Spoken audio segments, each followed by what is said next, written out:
Today we'll cover how to maintain your Shark PowerDetect 2-in-1 robot and NeverTouch Pro Base. To ensure the best cleaning performance, we recommend that you periodically maintain your robot and base, according to the following instructions. Before performing any maintenance on your robot, slide the robot off the base and turn off the power by holding down the dock button for 5 to 7 seconds. It is recommended to perform this maintenance every 30 days, or as needed to ensure the robot navigates and cleans optimally. With a dry cloth or cotton swab, gently dust off the sensors and charging contacts located on the bottom and sides of the robot. To clean your robot's brush roll, push up on the tabs on the brush roll door, then lift it off the robot.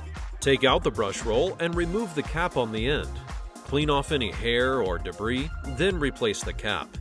Remove any hair or debris from the interior brush roll compartment. Reinstall the brush roll, inserting the flat end first.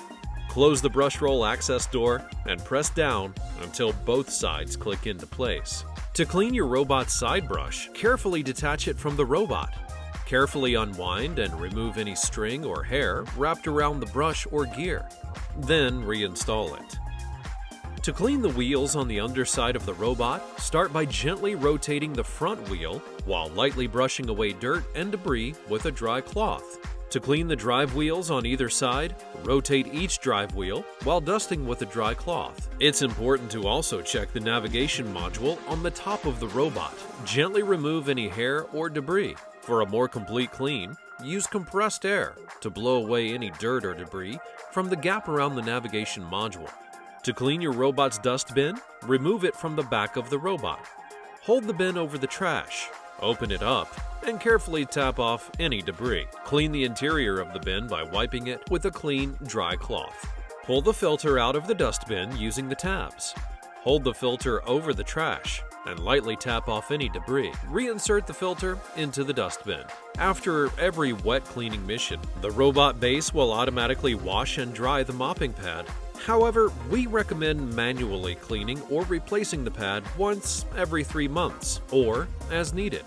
With the dust bin still removed from the robot, turn it over to access the mopping pad. To remove the pad plate, gently pull it off the robot dust bin using the blue touch point. With the pad plate removed, carefully peel the mopping pad off the plate, then slide the pad out to the side. Replace it with a clean mopping pad. Lightly press the clean pad back onto the plate to secure it and engage the fastener. To reattach the pad plate, slide it back into the robot dust bin until it clicks into place. Then reinstall the dust bin to the robot. Your robot is ready to get back to cleaning. To power it back on, press and hold the dock button for 5 to 7 seconds. It is important to perform the following maintenance as recommended to ensure the proper functionality of the robot base. Before performing any maintenance on the robot base, first turn off the power by unplugging the cord from the power outlet. To clean the charging contacts on the base, use a dry cloth to wipe away any debris. It is recommended to empty the base dust bin once a month or as needed. To empty the dust bin, press the release button and slide the dust bin to the side. Hold the bin over a trash can and press the orange release button on the bottom of the bin. Lightly tap the dust bin against the inside of the trash can to ensure all debris is emptied. Then, reinstall the dust bin back into the base. We recommend cleaning the pre-motor filter in the base once a month, or as needed. Locate the filter door on the top left of the base and open the lid. Carefully lift out the pre-motor foam filter by the handle. Don't forget the felt filter underneath as well. Tap both filters over the trash to remove large debris. Rinse both filters with cold water and allow them to air dry for at least 48 hours before reinstalling. We recommend cleaning the post-motor filter in the base every 6 months, or as needed. Locate the filter door on the bottom left side of the base. Press down on the filter cover release tab and remove the filter door. Remove the post-motor filter from the base by pulling on the release tab. Tap the filter clean over a trash can, then reinstall the filter and filter door.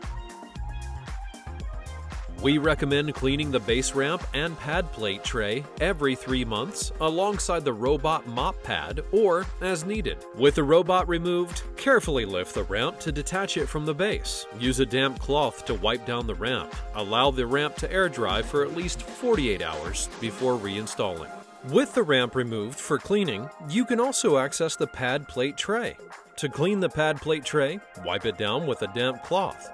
Carefully remove the gray water mesh on the left-hand side and clear any debris, then reinstall. Allow the tray to dry for at least 48 hours before reinstalling the ramp and the robot. Lastly, it is recommended to clean the clean water tank before every refill and clean the dirty water tank before every empty, or once every 30 days. Open the lid on the front half of the base to access the water tanks. Remove the clean water tank on the right side and wash with warm water and soap. Rinse thoroughly. Allow the tank to dry for at least 48 hours before reinstalling to the base. Remove the gray water tank on the left side. Bring this tank to your chosen emptying location and open the lid. Slowly pour the tank contents down the drain until the tank is empty. To clean the gray tank, fill it with a small amount of clean water and soap. Close the lid, lock it, and shake the tank. Pour out the contents and rinse the tank thoroughly. Allow the tank to dry for at least 48 hours before reinstalling to the base. Your robot base is ready to get back at it. To power it back on, plug in the base to a functioning power outlet and reinstall the robot. If you're looking for more information or cleaning tips, visit us at sharkclean.com.